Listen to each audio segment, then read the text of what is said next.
Tout récemment, je suis allé 2 jours à Disneyland Paris et je me suis rendu compte qu'on avait beau se faire escroquer à tous les coins de rue, la situation financière du parc était loin d'être stable, du coup ça m'a donné envie de vous faire cette vidéo pour vous apprendre 2-3 petits trucs sur l'histoire du parc, sur sa situation actuelle, sur son futur, et bien sûr quelques petites anecdotes pour que vous puissiez meubler vos discussions dans les files d'attente des attractions.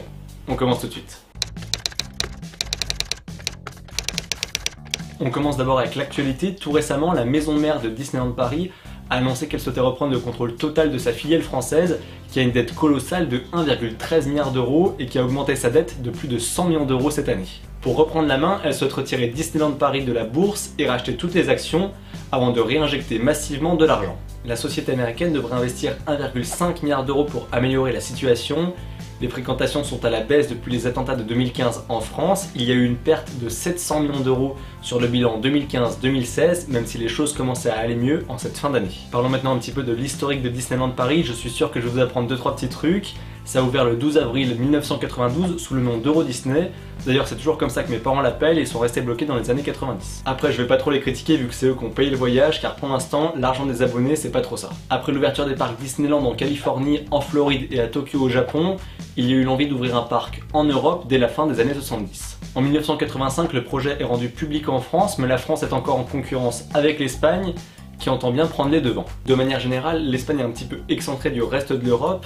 Il y avait quand même la ville d'Alicante qui avait un bon climat et une proximité avec la mer, mais des vents trop violents, et la ville de Barcelone avait 2 inconvénients majeurs.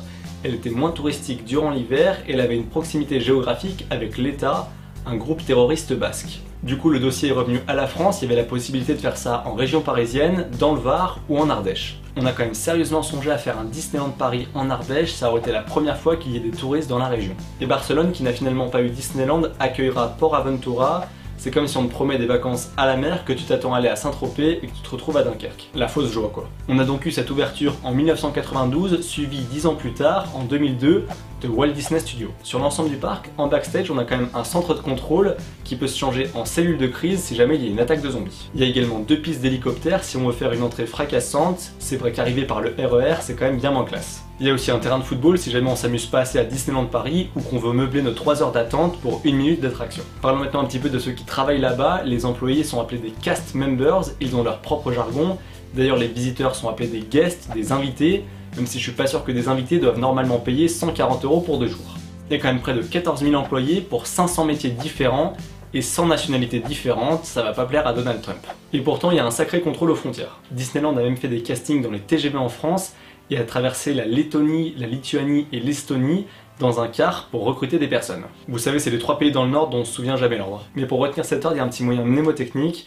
Il suffit de les classer par ordre alphabétique. On commence donc avec l'Estonie tout en haut, la Lettonie et la Lituanie. C'est cadeau, ça vous servira peut-être pour vos examens de géographie, ne me remerciez pas. On n'avait pas envie de te remercier. Quand on travaille à Disney, par contre, on doit toujours avoir le sourire et un dress code est obligatoire.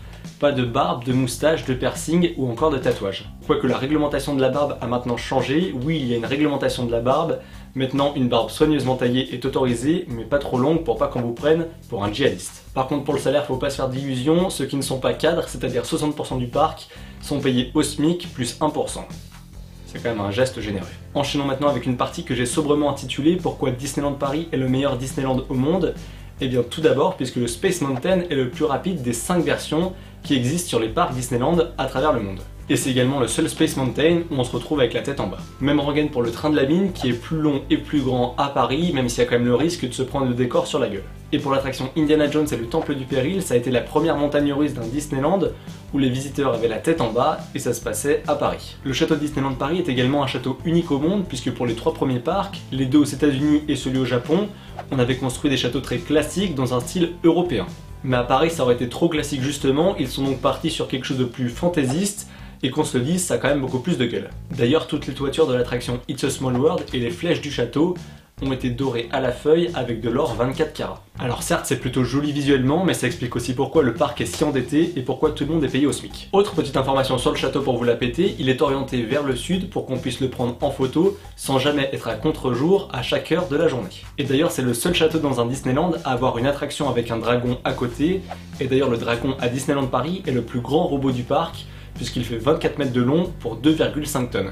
À Paris, il y a même une équipe d'employés qui est dédiée à la faune sauvage, puisqu'il y a souvent des lapins qui viennent s'installer dans le parc, Et il y a aussi souvent des nids de guêpes et d'abeilles. Il y a même eu une fois un chevreuil dans un hôtel et un renard dans le décor de l'attraction Peter Pan. Et cette équipe a même été formée pour gérer les mygales et les serpents au cas où. Vous remarquerez également qu'il n'y a aucun chewing-gum en vente dans les boutiques de Disneyland Paris pour réduire le risque de saleté dans le parc. À Paris, comme dans tous les Disneyland, il y a un barbier qui exerce vraiment et qui peut donc vous couper les cheveux ou tailler votre barbe, vu que maintenant la barbe est autorisée pour les employés. Apparemment, ces salons sont pour rendre hommage au père de Walt Disney qui était barbier et qui utilisait de la Mickey Mousse. En parlant de Mickey justement, il n'y en a toujours qu'un seul dans le parc pour faire croire aux enfants qu'il est bel et bien unique. Et même pour préserver la magie, Mickey ne parle jamais aux enfants et on ne voit jamais le visage de la personne qui l'incarne. C'est vrai que c'est quand même bien moins magique de s'imaginer Jean-Claude, 65 ans, et pédophile repenti. Et maintenant, pour continuer de vous la péter, voici maintenant quelques chiffres. Le 15 novembre 2011, Disneyland Paris a accueilli son 250 millionième visiteur. C'est pas facile à dire, millionième. Les voitures de l'attraction Autopia dans Discoveryland parcourent 2000 km par jour. Ça représente à vol d'oiseau à peu près un aller-retour entre Paris et Rome. Dans Main Street, il y a 580 000 briques et 225 000 ampoules. Vous pouvez vous amuser à vous les compter si vous vous faites chier. À Disneyland Paris, il y a 35 000 arbres, 450 000 arbustes et le plus haut cactus mesure 5,60 m. Pareil, si vous avez un mètre dans votre poche et que vous vous faites chier, vous savez quoi faire. Pour réaliser la tête de Mickey à l'entrée du parc, il y a besoin de 2500 fleurs. Si vous avez la main verte, n'hésitez pas. L'arbre le plus haut du parc, c'est celui de la cabane des Robinson. Alors certes, c'est un arbre artificiel, mais il fait quand même 21 mètres. Et on a dû fixer 300 000 feuilles dessus pour le rendre réaliste. Et malgré toute cette attention portée au sens du détail, Disneyland Paris n'est pas le parc préféré des Français, loin de là, il arrive en 6ème position. D'après cette étude réalisée par l'association UFC Que Choisir en 2008, avec 78% de taux de satisfaction, il se classe derrière le Futuroscope ou encore le parc Astérix. En attendant, c'est vrai que Mickey n'a pas de potion magique. J'ai quand même 2-3 petits trucs d'humour, c'est pas mal. Les visiteurs se sont notamment plaints de l'attente, de la restauration, du rapport qualité-prix, du coût des produits et du parking payant. Mais il faut quand même un petit peu les comprendre, il y a une dette de plus d'1 milliard d'euros à rembourser, alors arrêtez de râler. Et on termine cette vidéo avec 2 projets qui devraient voir le jour au printemps. Le premier, c'est un village vacances qui a quand même été annoncé en 2007, il y a bientôt 10 ans. Ce projet s'appelle Village Nature, c'est un projet porté par Disneyland, Center Park et Pierre et Vacances qui serait centré sur les loisirs aquatiques. À 6 km du parc, il y aurait donc un parc aquatique, un camping ou encore un spa. On pourra donc abandonner ses enfants à Disneyland, aller se détendre et profiter vraiment des vacances. Et enfin, dernière petite chose, on pourra bientôt célébrer des mariages à Disneyland. Il y aura différents thèmes proposés comme Il était une fois ou encore Ils vécurent heureux et eurent beaucoup d'enfants. Mais qu'on se mette d'accord tout de suite, c'est pas parce que tu célèbres ton mariage à Disneyland que ton conte de fées ne se changera pas en Ils divorcèrent au bout de 3 mois et mirent le bébé dans le congélo. Et dernière petite chose, petit conseil, si vous prévoyez d'aller bientôt à Disneyland, je vous conseille de télécharger l'application dédiée sur votre téléphone, vous pourrez ainsi optimiser votre parcours en fonction du temps d'attente. Là par exemple, il n'y a pas de temps d'attente, mais c'est normal, c'est parce que je tourne cette vidéo à 23 h, et rassurez-vous, c'est pas un placement de produit, puisque vu les finances de Disneyland, ils sont pas prêts de dépenser de l'argent. Allez, on en a fini avec cette vidéo, si un jour vous êtes amené à la regarder alors que vous êtes dans une file d'attente à Disneyland, bon courage, il vous reste plus que 3 heures avant d'accéder à votre attraction. Du coup, ça vous laisse un petit peu de temps pour vous abonner, vous pouvez cliquer par ici, vous pouvez également me rejoindre sur les réseaux sociaux, les liens sont dans la barre d'infos, et vous pouvez toujours commenter, liker, partager la vidéo si elle vous a plu. Quant à moi, je vous donne rendez-vous la semaine prochaine pour une nouvelle vidéo, d'ici là, portez-vous bien et tenez-vous informés. Ciao. It's a small one, na, na, na, na, na, na. Vous l'avez dans la tête? C'est cadeau.